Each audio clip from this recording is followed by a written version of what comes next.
What up, gripsters and random YouTubers? Evan here, continuing with my review of my Saturday challenge win on 888 poker for about $7,200. This was on the day that I won the Saturday challenge as well as the Mosh Pit on Micro Gaming, which is a 1650 rebuy. Needless to say, I was running pretty hot that day, but I was also extremely in the zone.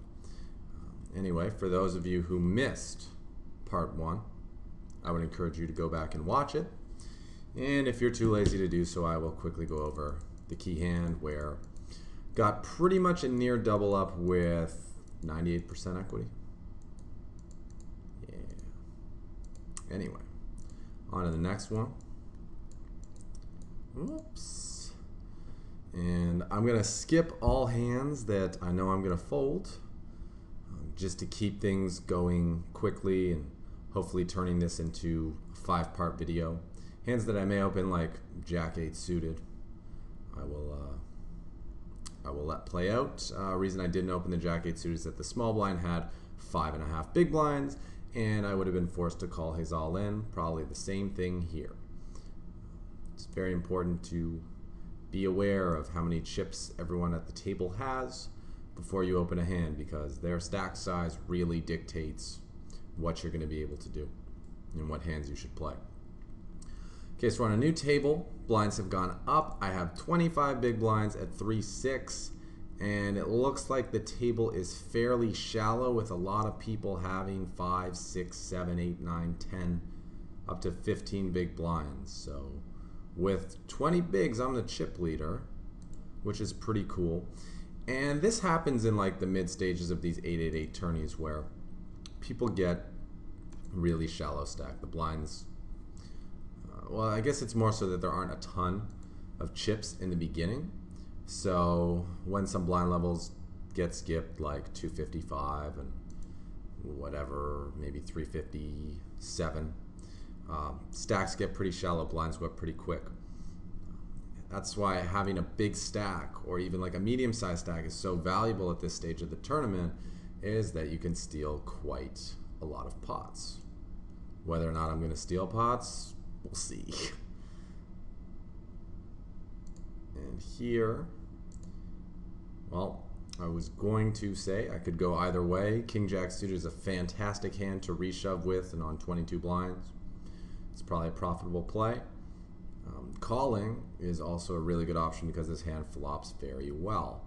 Can make top pair and dominates a lot of the hands that Mod will be opening on the button. King X, Jack X, lower spades. But once there's a re-raise ahead, folding is the play. And on to a new table. Now, don't get too worried about the fact that these tournaments are kind of shallow in the mid stages. Looks like I played a hand. Once you get much deeper into the tournament, the stacks get very deep. So, yeah. Getting a price of 6.6 to 1 here with a suited hand, I think calling is okay to take a flop and lead out, because I think that Gardena is going to be limping with not too many hands that contain a king, and therefore having flop mid-pair, decent chance I have the best hand, but there could be a lot of gut shots and hands that have a decent amount of equity against my mid-pair weak kicker. So I lead out there to hopefully just take the pot down, but if I get called, I may have the best hand, and if I don't, I'm kind of semi-bluffing with a 5-outer. On this turn, I'm feeling very comfortable about my hand. Even if Gardena has a king, I can bet the pot, offer him 2 to 1 on a call, and I'm pricing myself in to gamble. With a pair and a flush draw, I think I would have about 33% equity, so that's fine. So I imagine I put him in, and he has aces, and they're no good. That's what he gets for playing tricky and trappy. Alright, this ace-4 could definitely shove if folded to. Probably not playing that, or that, or that.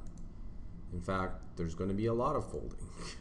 But hands like ace-jack suited, have to be folded when this sort of action precedes you. Even if Granny doesn't 3-bet there, it is kind of an awkward spot with ace-jack.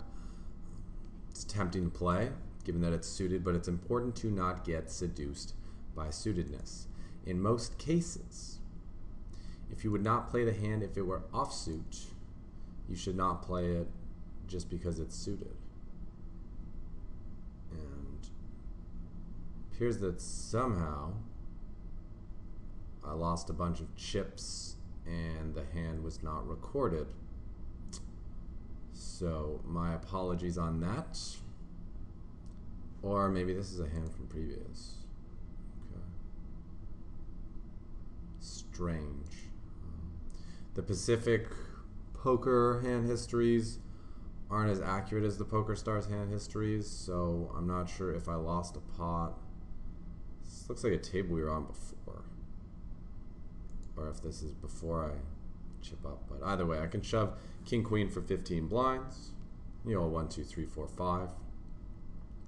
King Queen is fantastic hand for open shoving. I'm not going to be calling that. It's very important in these tournaments where people are very shallow to just be very patient, wait for your spots, like this one here, and we'll tend to do fine. So, two options here with the aces. We can raise them up, or we can flat call. Which one do you like, and why?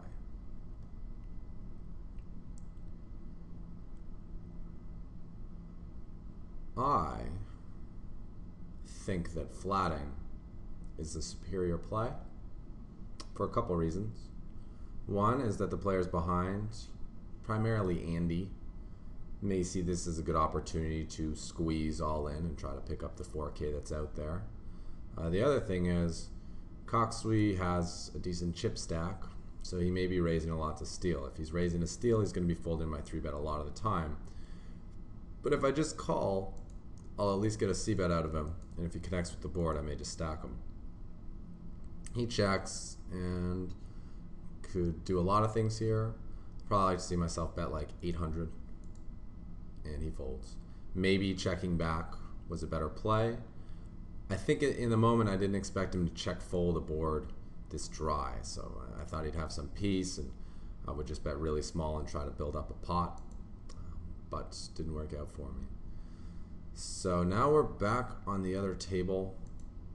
So I guess that ace's hand was just from like earlier, and we went back in time for a minute there. Queen Jack suited, definitely getting good enough pot odds to call, but against the guy who has 15 big blinds, I personally don't like making those peels. I've heard that the shallower you and your opponent are, the wider you should be willing to peel. Pop it up with the ace jack. Because if you do happen to, flop top pair and they have a better hand, you're making a smaller mistake because you're only stacking off like 10 big blinds post flop instead of 20 or 30 big blinds. With that being said, it's, as I mentioned in other videos, going to be a very stylistic thing, whether or not you want to peel in those sort of spots, reshove all in, or just fold. I think the expected value of each play is fairly close.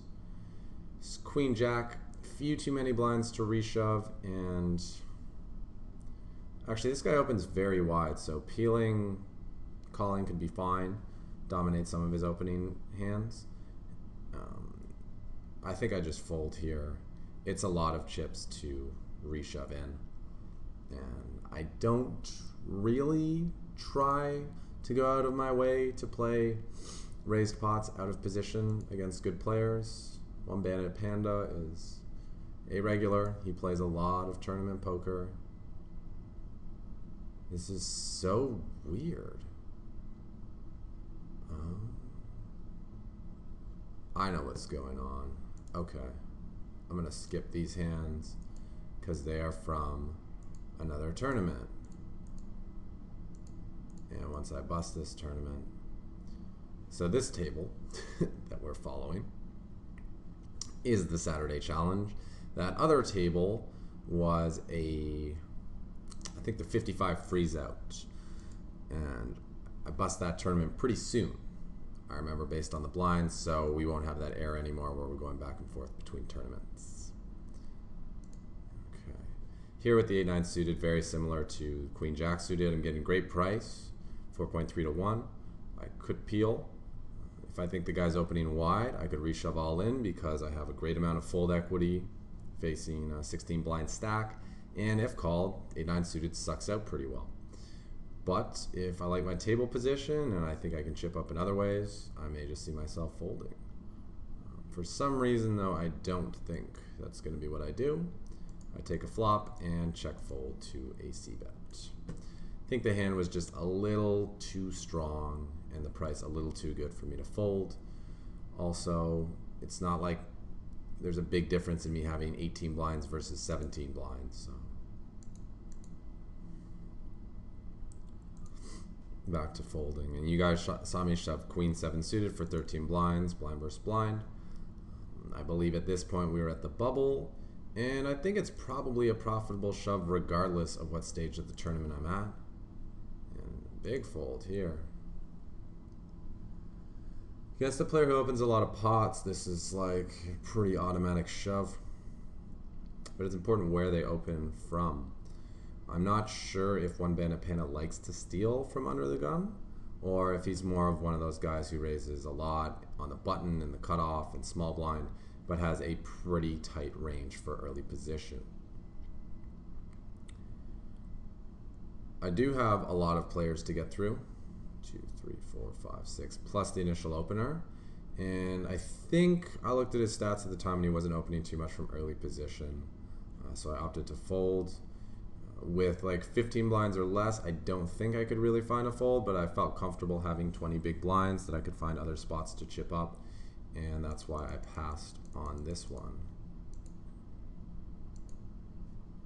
This I will not pass on though.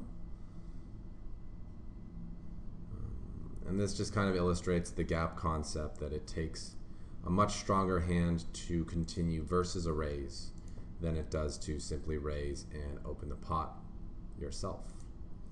So you see One Bandit Panda opening a lot of pots. And we'll open the Queen Jack, get jammed on, and we're out of here. No harm, no foul. Okay, so this is not the tourney we're reviewing, but everyone likes a good sweat, so let's watch me lose an all in. Woo!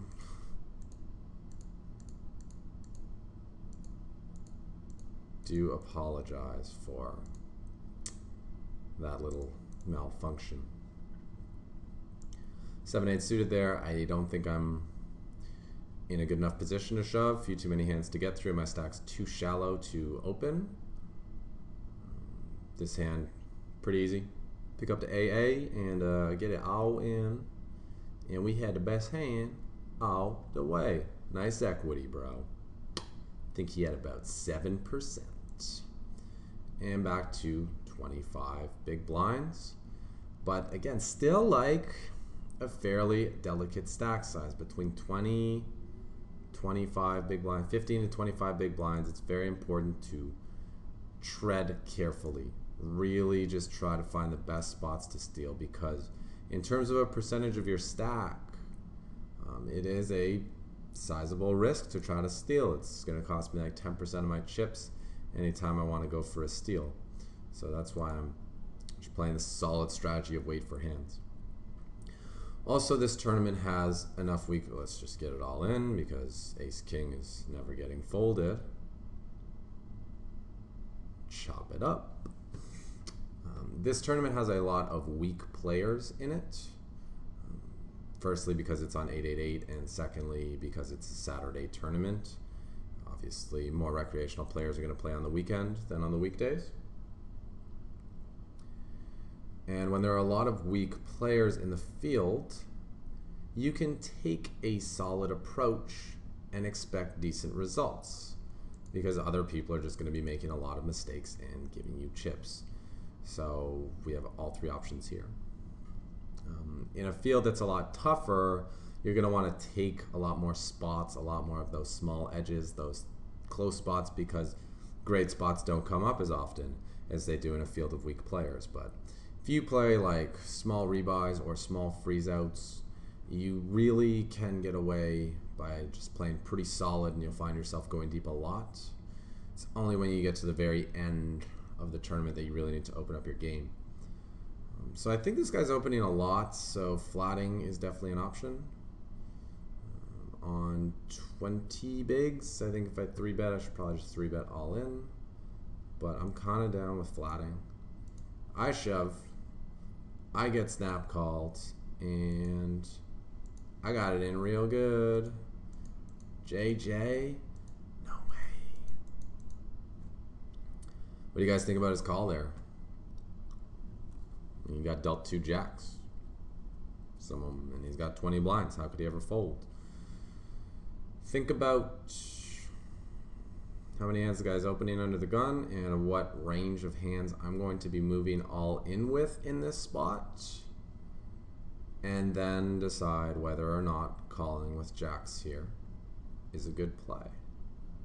In general, on 20 big blinds, jacks is a hand that should rarely be folded, but in some situations, information dictates otherwise. And now, having just played pretty solid, mostly just finding spots to cooler people, getting in with like 98% equity, 93% equity, and 80% equity, suddenly I have close to 50 big blinds and I can start doing a lot more. Ace Queen here is a fantastic hand to flat with. I probably 3-bet though.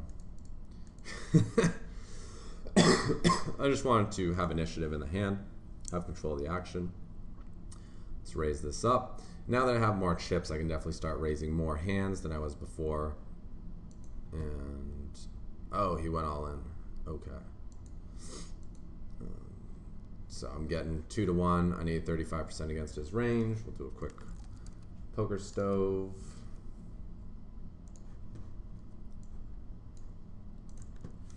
Queen Jack of Hearts. Hand that has really good equity against a lot of hands. So I think even if I give him the top 10%, 2-1 is fine. Yeah, see right on the cusp, 35% needed, and I have 36. And I mean, that's fairly tight range. If I give him 15, it's very profitable. And if I only give him like 7%, it might be a slight losing call. Like he'd have to be playing the top 4% for this to be a losing call. And even then, it's still not a losing call by much. Anyway, he has ace deuce. So it is a very profitable call. We have 46% and we need 35. Can we get there? No, we can't. Can we get there? No, we can't. All right. Oh, and this will be the last hand from the other tournament because I lost another flip. So sick. Well, at least we won't be having that error anymore.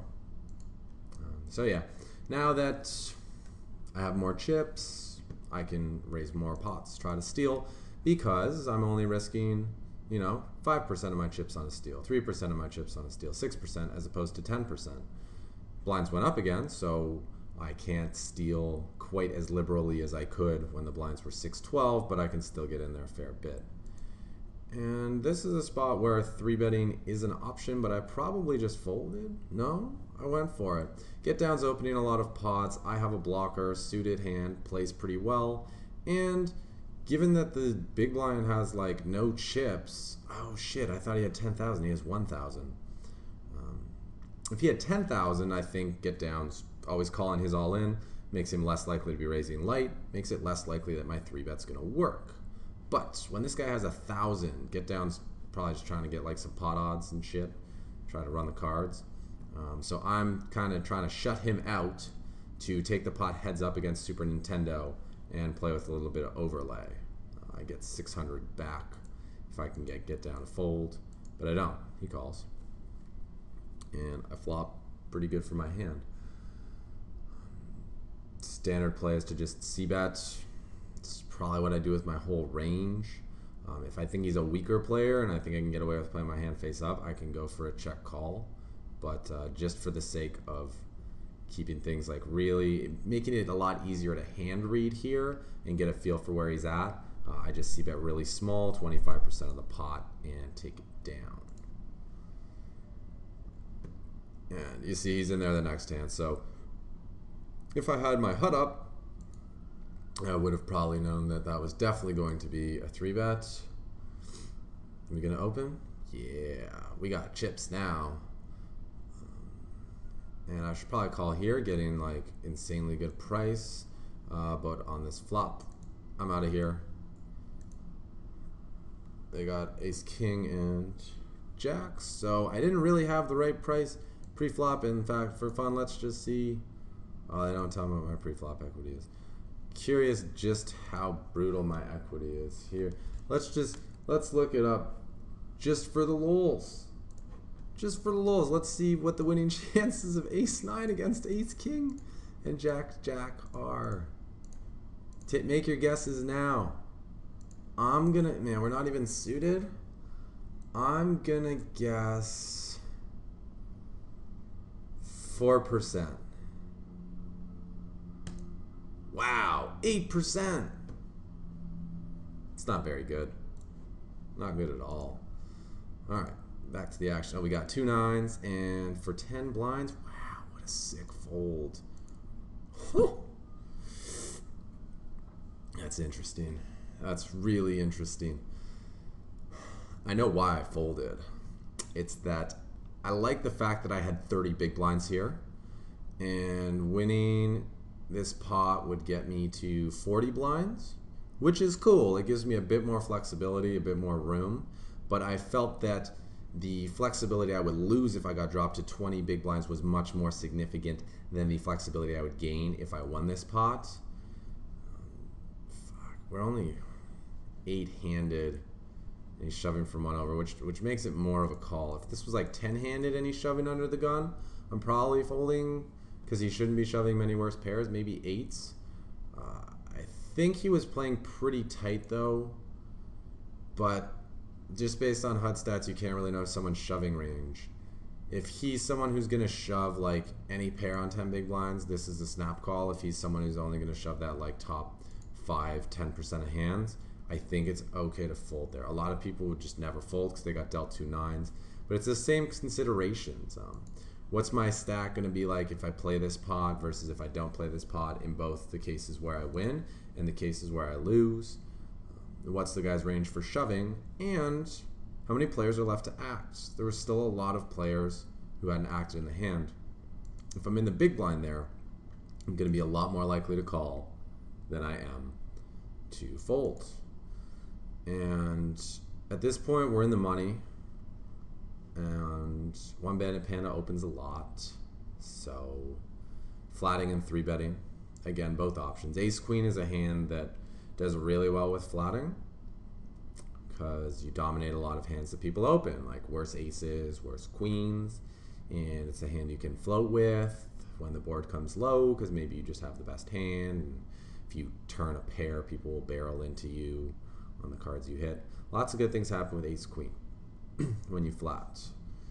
Now when you 3-bet, there are also a lot of good things that can happen, but it depends on the player. If 1-banded panda is a guy who's going to fold, you know, his weaker aces and his queens, then 3-betting is probably bad because I want to keep those hands in. But if he's one of those players who likes to open and shove over 3-bets with hands like ace-jack, ace-5 suited, king-queen, maybe small pairs. I'm not sure if I want to take a flip with small pairs at this point, although we are in the money, so I have nothing to lose and everything to gain by gambling at this point.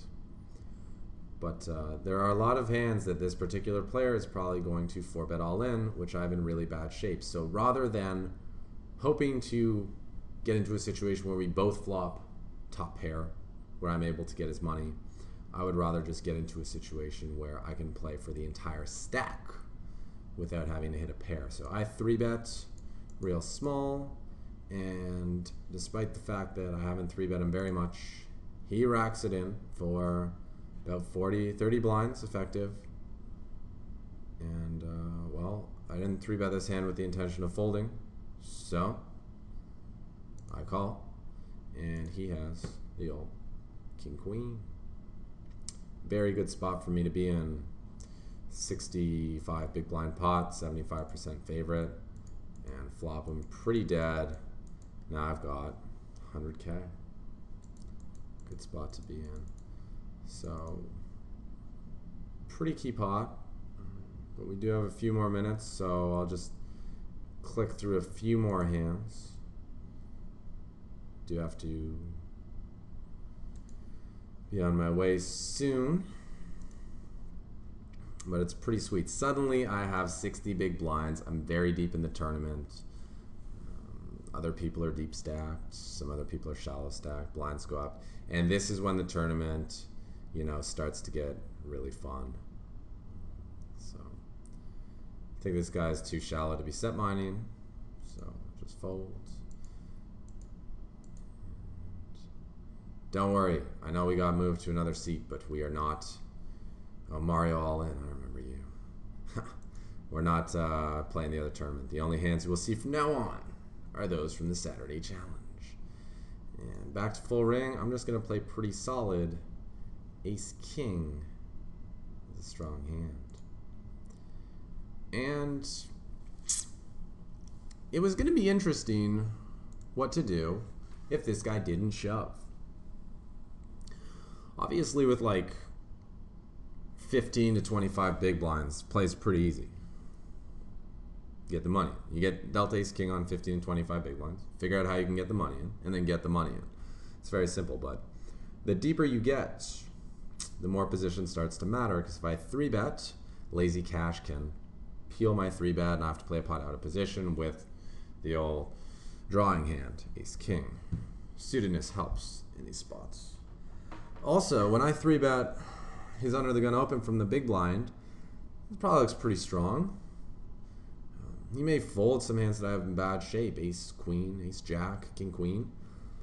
So it's kind of like for the reasons I mentioned in the Ace, Queen hand, where we may consider flatting the open, we may consider flatting with Ace, King here from the big blind to, you know, disguise our hand, play it for a bluff catcher, and also just pot control in the cases where we're in really bad shape, or in the cases where the flop's going to come terrible. We don't want to be playing a 50 big blind pot out of position, a 3-bet pot. MLB man makes things pretty easy. He goes all in for 15 bigs, and now the decision's very simple. Put the money in. I'm never going to call a third of my stack and then fold to lazy cash's shove, because he can have Ace King just as often as he's going to have aces or kings. In fact, I think combo-wise, it's exactly even. That he will have Ace King versus aces or kings. So 6 times each. Yeah. So I'm most likely, it's like if he shoves, just pretending he doesn't do it with queens, it's like half the time we're flipping, a quarter of the time I have 30%, a quarter of the time I'm dead. So I would just never call and fold. So I just shove. He folds, and I believe this was a flip. Nope. Just another great equity spot for me. 3-1 favorite. Run it out. Double me up. You know, what an idiot. All in with Ace Queen. It's like he hasn't watched any episodes of the World Poker Tour and doesn't know that's the #1 bust out hand. Is his shove good? Depends. If lazy cash is tight, it's probably still fine. I mean, it's Ace Queen on 15 blinds. Just unlucky that he got ambushed. Anyway, that puts me back up to 65 blinds. I got 132 packs of cheddar. And next video is going to be real fun, because now that I got these chips and the blinds are big and the players are still bad and we're getting deeper into the money and the pressure is rising, I can really start to open up my game and make things happen. Anyway, that's going to wrap up part 2. Hope you enjoyed it, and I'll be releasing part 3 next week.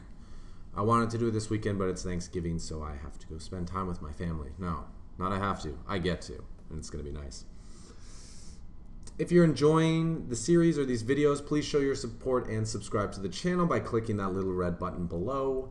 And please leave your comments, questions about hands, discuss with each other. I think there were a lot of cool spots in this video, and there's a lot for you guys to discuss back and forth. Always love reading your comments and getting new ideas. Anyway, hope you learned a thing or two from this video. And whether you did or not, take it with you. Hit the tables, go out there, and get stacking. This has been Evan for Grips.com.